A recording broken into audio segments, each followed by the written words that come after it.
Mohammadpur Geneva ক্যাম্পে ভালো মানুষ থাকবে, অপরাধীদের জন্য জেনেভা ক্যাম্প নয়। আমার ক্লিয়ার মেসেজ, জেনেভা ক্যাম্পে থাকতে হলে ভালো হয়ে থাকতে হবে। কোনো অপরাধীদের আবাসস্থল জেনেভা ক্যাম্প আর হবে না। আমরা এই লক্ষ্য নিয়ে আমরা কাজ করছি। আমরা এখানে 3 জন আসামিকে মাদকসহ গ্রেপ্তার করি।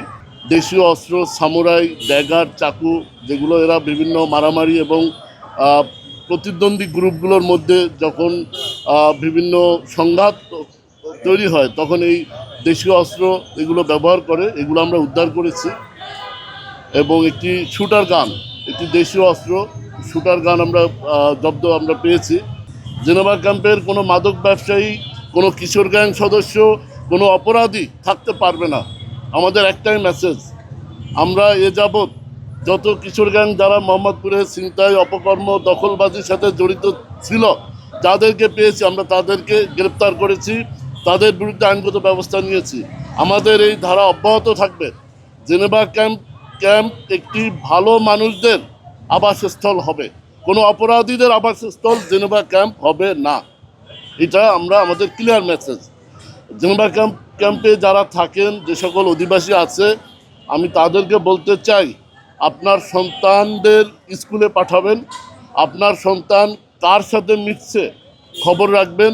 কোনো অপরাধের সহযোগী হিসেবে যেন আপনার সন্তান ব্যবহৃত না হয় সেটা খেয়াল রাখবেন। জেনেভা ক্যাম্পের অতীত ইতিহাস, অপরাধের ইতিহাস আমরা চেঞ্জ করে দিব। জেনেভা ক্যাম্পে আর কোনো অপরাধী থাকতে পারবে না, এটা আমার মেসেজ। আপনারা আমাদের সহযোগিতা করবেন। সকল অপরাধীদের, আপনারা জানেন 5 আগস্টের পরে এই মোহাম্মদপুর থেকে আমরা সকল কিশোর গ্যাং, সকল অপরাধী যারা ছিল, বড় বড় যারা এই অপরাধ সংগঠন করত, তাদেরকে আমরা আইনের আওতায় নিয়ে এসেছি। তাদেরকে আইনগত ব্যবস্থা, তাদের মামলা দিয়েছি।